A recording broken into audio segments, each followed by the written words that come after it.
But the community has come across, in the UK across the board. Selfridges was attacked.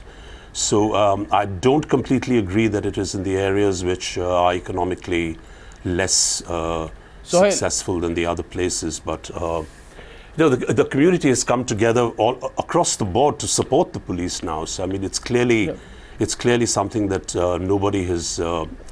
Austerity cuts, Dilip. Let's assume, Dilip, the austerity cuts are the trigger. The fact is there are many idle young people, but isn't it true that racial tensions have fomented much of the anger that is being released and manifests itself today on the streets? Well, didn't this happen in 1985? I will not go.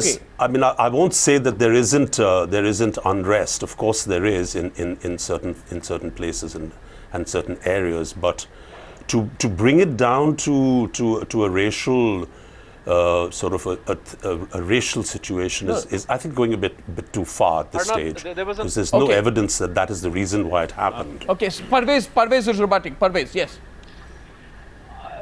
Dilip sir, I would like to say that there is a bit of racial element in a way that, it was absolutely right, Arnab, what you said in your introduction, that during the last 5 years, 10 years, we have seen lots of, arrests being made in the so-called black and ghetto areas, and people are stopped and searched and arrested. The police say that lots of criminals come from such and such areas, so this is the reason we go to some of those areas. It's a kind of a catch-22 situation.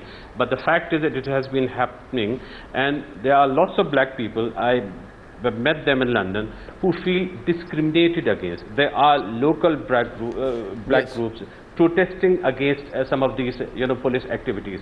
Now that's one thing. Second thing is there is also a kind of a resentment among these people. Again, I'm talking about the black people and also marginally deprived people.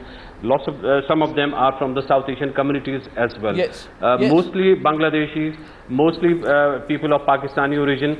They are having problems in some of the areas. The problems are lack of proper education. Lots of them are unemployed, and there's a long list. And also they are discriminated against. So that's the backdrop. When powerless people get an opportunity to become powerful by some of these things, they become ruthless. Unfortunately, this is what we are seeing, the thugs and the professional gangsters exploiting the anger of these ordinary people. Absolutely. Here now a question to you, Sohail. We are not, and let me clarify here, Mr. Tahil.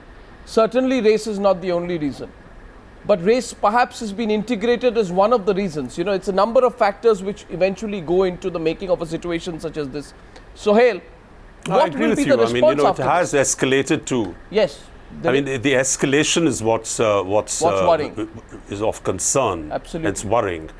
But if talking about arrests, you have to see some programs in the UK, and there are a lot of white people who are arrested as well. So absolutely, I'm not sure that I'm not sure that statistic sort of holds in the situation. But although I have to say that the general situation in most big cities where it's become so difficult to survive. In 1999, I think there was an inquiry into the mishandling of a particular murder of a black teenager. The official inquiry found that the British police is institutionally racist. That was what was found. And I think people also remember what happened when a Brazilian electrician in 2005 was mistaken for a suicide bomber and shot brutally dead. That also happened at the hands of the British police. So there's a certain background.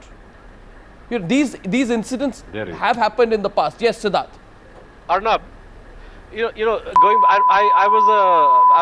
was a student in England in the late 70s, early 80s, and you had the Scarman inquiry into rioting which happened then, which said largely the same thing about the police. Now, there was an op-ed article that I read today by an American police officer who spent 6 months at a college, I think Oldham College, where British senior police officers are trained. And what he wrote was how racial prejudice and stereotypes are rampant among senior British police officers. Precisely. Who often use racial slurs to describe Afro-Caribbean people. Precisely. Now, if you can imagine in a social setting, that's the attitude. When they're on the street doing hard policing, this is bound to translate into a fairly aggressive kind of Precisely. style of policing. Exactly, But I think we Siddharth. need to distinguish between the trigger. I do feel we need to distinguish between the trigger and the opportunistic we distinguish. rioting which we have seen, which really has no justification. I mean, these kids who are going and looting, sports goods and Bang and Olufsen. Sure, there is they're no petty socio-economic thieves. argument that I'm going to accept to justify or to, that can serve as a fig They're leaf for petty this sort of thieves. thing. They're petty thieves, Siddharth. But I haven't heard even once. Exactly, absolutely. Anyone in Britain, any official, any government minister, the Prime Minister accepting that one of the triggers may be race. There is complete denial over that. Yes, Sohail. See, I think there are 2 or 3 issues. I'm not in complete agreement with this whole analysis of that it's not racial and it's still multicultural. I mean, 5 years ago, a deputy cop, the deputy chief of the Met, who was an Indian, resigned because he felt that there was too much of racism in policing and in the police force there. The reality, Arnob, is, however, quite different in today's context.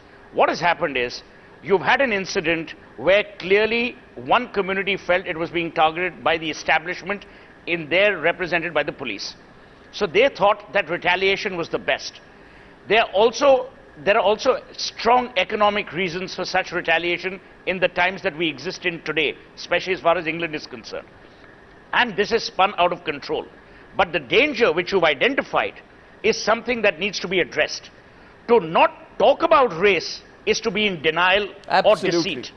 So I think race has played a role. Whether it is underlying or not is for time to tell. But I think the government must bring back what they did post the July bombings in London, where they brought back community intervention, where they brought back community leaders, they started talking to people, and they created neighborhood watch areas and neighborhood community schemes in order to integrate people. You can't alienate people and build societies. You must build them through integration. Absolutely. I think that's so well said. I think to tackle a problem, I think we all agree, you first need to accept that a problem exists. And I think Britain needs to get out of the mindset that we are British and there can be no racism on our island. I think that's the mindset we need to change. For a robust discussion on the News Hour, gentlemen, thank you very much.